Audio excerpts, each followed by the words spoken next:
Picture this. You're standing in line, minding your own business. When someone in authority tells you you're in the wrong place, you show your ID. They laugh. They mock what you're wearing. They call security and accuse you of fraud. Now imagine you've spent decades serving your country, made decisions that saved hundreds of lives, and written the playbook that every officer in the room has studied. That's exactly what happened to one woman on what should have been a night of celebration. And what unfolded next? It's a lesson that spread through an entire military base like wildfire. The woman's name was Evelyn, silver threads woven through her hair, wearing a simple blue blouse. She stood at a check-in table where Captain Jason Reed barely glanced up from his roster. His voice carried that sharp edge of someone who thinks they've got everything figured out. The spouse line is over there. This area is for active duty only. Your husband will be along soon. Evelyn didn't flinch. Didn't argue. She simply held out her military ID with the kind of calm that comes from having nothing left to prove to anyone. Reed grabbed it, flipped it over like he was inspecting a suspect dollar bill, and let out this dismissive laugh. Retired ID. This looks questionable. He tossed it back across the table. Martinez, get this lady a chair before she causes more problems. The two young Marines beside him snickered. You know that careless kind of laughter when you think you've spotted someone making an honest mistake. That kind. Except this wasn't a mistake. Not on Evelyn's part. Anyway, she spoke again, voice still steady, almost gently. Please check the full master roster, not just the abbreviated sheet. That hit Reed somewhere deep in his pride. His jaw tightened. Lady, you're wasting my time. Step aside. The lobby started paying attention now. Heads turning, uncomfortable glances. Nobody spoke up. Nobody stepped in. Reed's irritation was spilling over now. Your name isn't here. You have no invitation. No authorization. You need to leave immediately. Then he said the words that made the room hold its breath. Call security. This ID is fraudulent. Complete silence. The kind that makes your ears ring. But here's what Reed didn't know.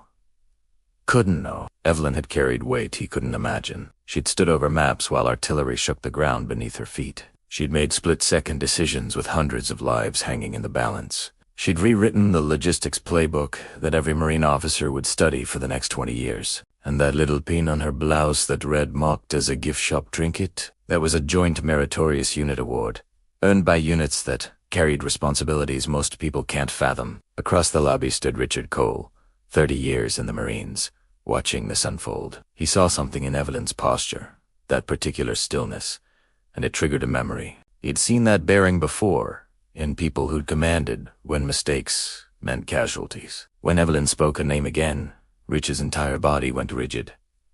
Carter. Evelyn Carter. He whispered to himself in stunned disbelief. My God. Carter. In Richard's world, that name wasn't just a person, it was legend. The Oracle of Logistics Command. The women officers joked about, half in jest, half in awe, saying when Carter shows up, battlefields somehow solve themselves. And here she was, being dismissed like a confused guest who wandered into the wrong building. Reed kept going, emboldened by her silence. Are you sure you're at the right event? The VFW banquet is next week. A few people laughed. Sharp, stinging laughs. He pointed at her pin.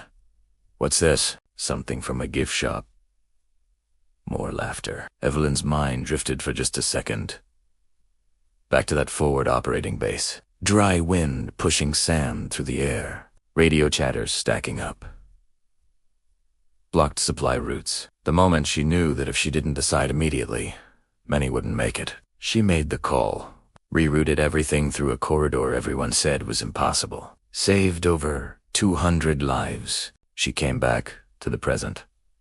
Saw Reed still smirking, still thinking he'd uncovered some fraud. Richard couldn't watch anymore. His fingers shook slightly as he pulled out his phone and sent a message to Major Price. Get to the entrance now. Captain is violating rule number 1. 3 seconds. Message, Reed. Reply. On my way. Inside the ballroom, Price moved fast. He handed his phone to Lieutenant Colonel Harper without a word. Harper scanned the message, then opened the event manifest on his tablet. His eyes stopped on one line. The color drained from his face. Brigadier General Evelyn Carter, retired. 4 words that hit like a freight train. Harper snapped the tablet shut. We have a serious problem at the main entrance. He didn't need to explain. Every senior officer nearby understood from his tone alone. They moved toward the lobby at a pace that made people step aside on instinct. Back at the check-in table, Reed was still clueless. I've made myself clear. Escort her out. The young Marine beside him froze, hand hovering over his radio. Something in his gut told him this order would ruin more than just his day. Then the ballroom doors swung open. That sound cut through the lobby like a gunshot. Harper stepped out first, jaw set, eyes hard.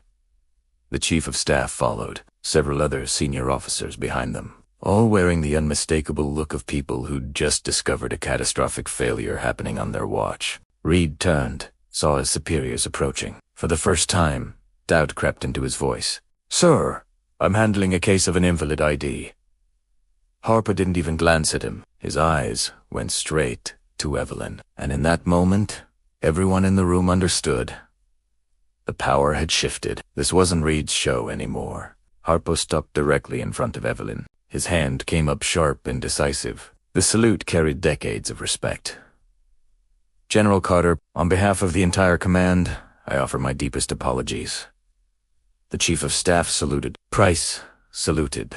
3 of the most powerful officers in the area standing at attention before a woman most people in the room had assumed was just a confused spouse. Minutes earlier, Evelyn inclined her head slightly. Calm. Profound. That simple acknowledgement made everyone feel the weight of who she really was. Behind the officers, those 2 young Marines who'd laughed, their faces shifted from confusion to absolute horror. The woman they'd mocked was a general officer, someone whose campaigns they'd studied in training. Unread, all color gone, knees threatening to buckle. Every mocking word, every dismissive gesture crashing back on him like waves. Harper turned to address the entire lobby. I've reviewed the manifest. The person standing before you is Brigadier General Evelyn Carter, former Deputy Commander of Marine Corps Logistics Command. Whispers rippled through the crowd. Not chaos, just stunned recognition. Harper continued, unable to hide the reverence. She authored the logistics restructuring model used in Operation Desert Marine. Her strategy saved countless lives. She's received the Defense Superior Service Medal, the Legion of Merit, and the Joint Meritorious Unit Award twice. Each achievement landed like a hammer. Young Marines straightened their backs. Older ones nodded solemnly. They were witnessing living history. Evelyn didn't boast.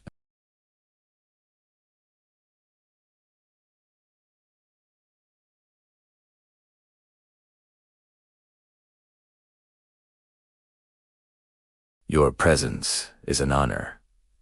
This wasn't protocol. This was humility.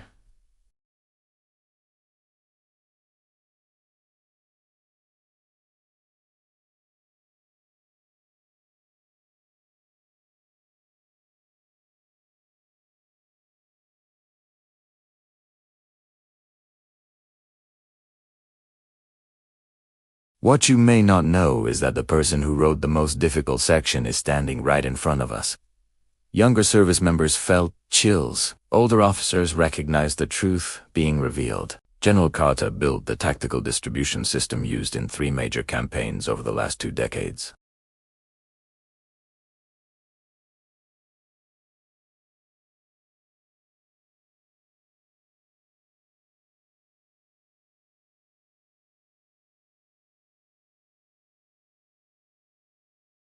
The realization he'd insulted someone the entire Corps owed an unpayable debt.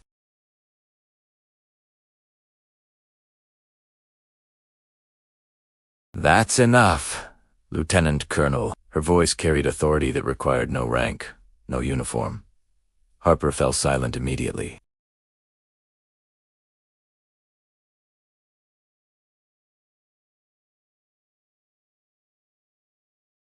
Each word landed like a clean strike. Reed couldn't look at her. His shame wasn't about losing his job.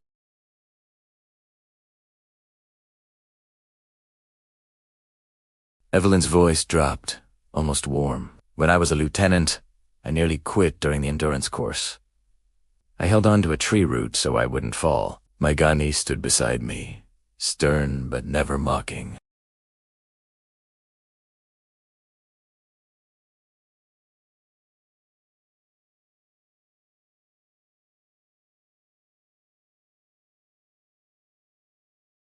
She looked at Reed again. You forgot that.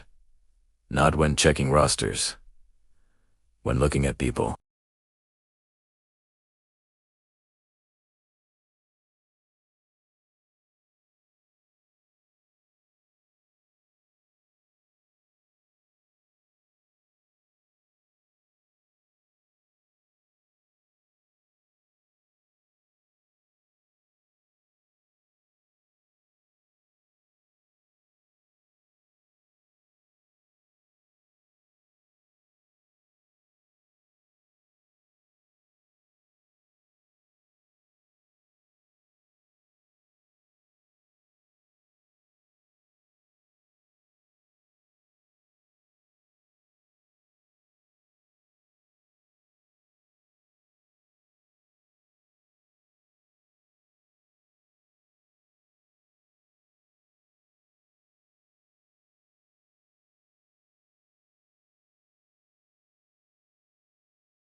Evelyn didn't let him struggle.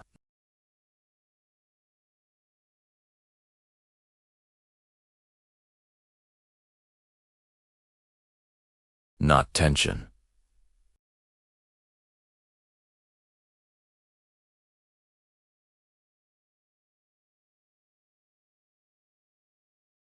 Two simple words.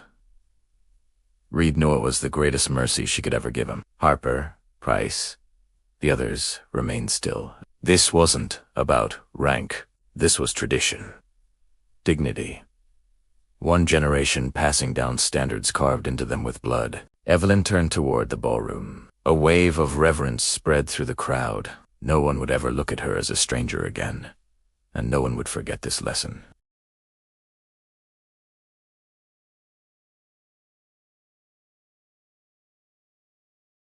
Everyone involved in official events would undergo additional training on etiquette and how to interact with veterans. No one permitted to judge by appearance alone. The update became mandatory standard, repeated in briefings and meetings. Red was reassigned to records, away from the vibrant duties he'd dreamed of. Not punishment.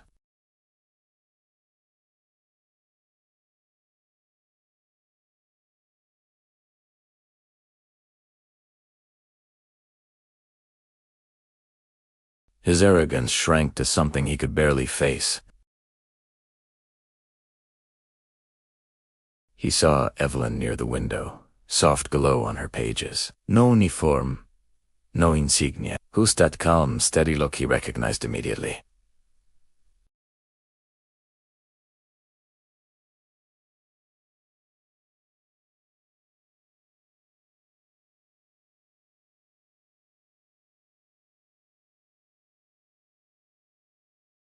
His voice rough, each word heavy. Evelyn closed her book, looked up. Her eyes held no anger, only quiet evaluation. She nodded, gestured to the chair. Sit down, Captain. Reed sat, back straight, inspection posture. Evelyn studied him. Learn dignity, Captain. It will save more than your career. That sentence landed like a hand on his shoulder, not pushing down. Lifting up. She'd given him something rare, a real chance to begin again. When he left, he stood under the eaves. Evening, sky glowing orange. For the first time in weeks, he didn't feel shame.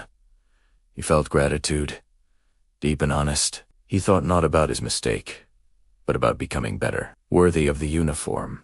Evelyn remained in the library. Before her, that pin reflected faint light along the table edge. Small light, but enough to remind her that every honor is written in responsibility. Every responsibility leaves marks for those who come after. The story of that day wasn't about misunderstanding or humiliation anymore. It became a lesson delivered at the right moment to the right person in the right place. That lesson lived on not through shouting or punishment, but through quiet transformation of those who witnessed it. Because honor and dignity, they never retire. They just wait quietly for the moment when they're needed most. And when that moment comes, they speak with a voice that can change everything.